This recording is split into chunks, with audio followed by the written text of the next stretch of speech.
Losing your mind working from home? Same. Well, at least sometimes. You're not alone. For some of us, the idea of going back to the office would be an absolute nightmare. But on the other hand, working from home is also a nightmare. We've got dogs barking in the background, family members walking in and out of our office as if the door wasn't closed to begin with, and heck, the laundry somehow has to get done in the middle of the day. I get it. So if you're watching this video, chances are that you're trying to find a solution to the burning question, how do I increase my productivity at home? In this video, I'm going to break down 7 insider tips on how to boost your productivity today. Yes, friends, today. Fun enough, these are also all insider tips that have come specifically from the Metaintro Careers team. So these are all tips and tricks that actually work for someone else, not just a ChatGPT written list of insider tips that are generic. These work, people. If you're new here, my name is Nelly and I'm part of the careers team at Metaintro, where we help you land your next big opportunity. If you're returning, thought I noticed you. If you haven't checked out Metaintro before, head over to chat.metaintro.com and you'll be prompted to tell us what type of job you're looking for, and the AI will work its magic. All right, here are 7 insider tips ranked from obvious to least obvious. So stay tuned for number 1, it's my favorite too. Diving into tip number 7, designate your own workspace. I know, this one might sound a bit obvious, but hear me out.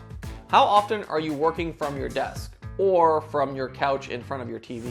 Don't lie. According to a study by Harvard Business Review, having a designated workspace can increase productivity by 15 to 20%. Your workspace doesn't need to be elaborate. Even a simple desk in a quiet corner can be sufficient. If you're not working from your desk, it's possible that it's really just time to update your desk space. Maybe a new monitor or new keyboard, or even a lamp to help with lighting. But you've got to start working from your desk. Do it today and comment below and let me know if you felt a tiny bit more productive. Nelly tip. If possible, choose a space with a door to shut out distractions and signal to others that you're in work mode. Now moving on to tip number 6, get up early and dive right in. Again, this might sound a bit obvious, but it's really easy to procrastinate starting work, especially if you don't necessarily have a meeting right at 10 a.m. Starting your day early can be a game changer, especially when you're working from home. According to a study by IDC, remote workers who start their day earlier tend to be 20% more productive than those who begin later. The key is to take advantage of the quiet morning hours before the rest of the house wakes up. Again, try this tomorrow and let me know how it felt having even an hour of quiet time in the morning. Trust me, you'll love it. Moving on to tip number 5, taking regular breaks. And yes, take a break for laundry. What did he say? Yup, I said it. Make time for your laundry and other quick errands. It might seem counterintuitive, but taking breaks is essential for maintaining productivity. Research from the Dragium Group found that the most productive employees work 52 minutes and then take 17-minute breaks. Regular breaks help prevent burnout and keep your mind fresh. Another pro tip, set a timer, or if not a timer, get one of those timers that you can just sit on your desk that's not your phone. I'll drop a link to one in the description of this video so you can check it out. Next up, tip number 4, to-do and done lists.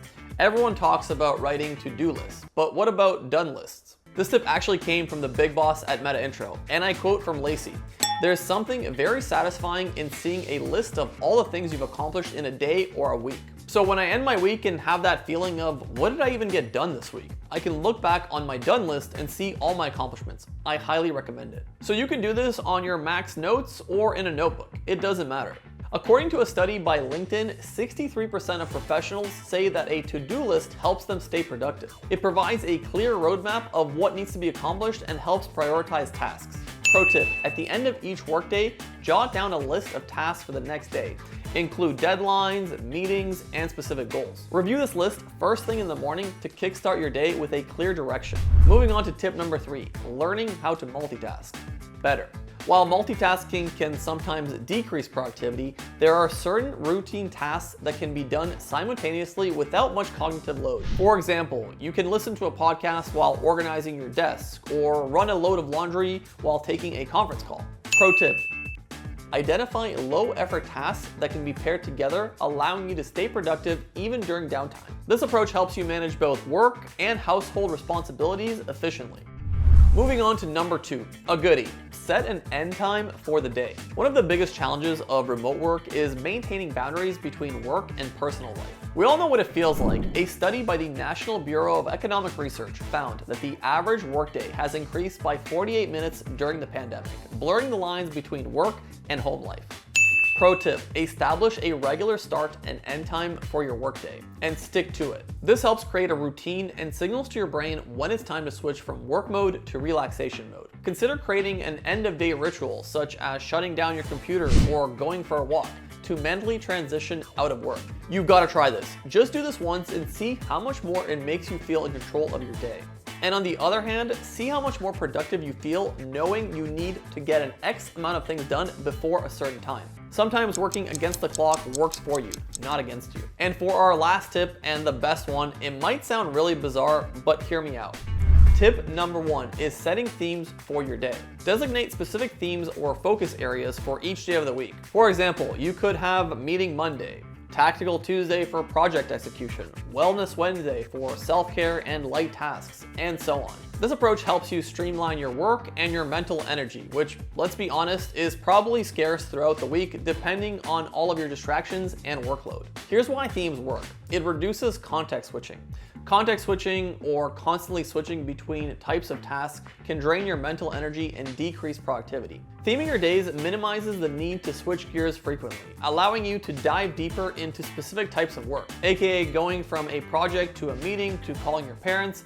That's context switching, and it's distracting. It boosts focus. When you know exactly what you'll be focusing on each day, it's easier to get in the right mind state and maintain focus throughout the day.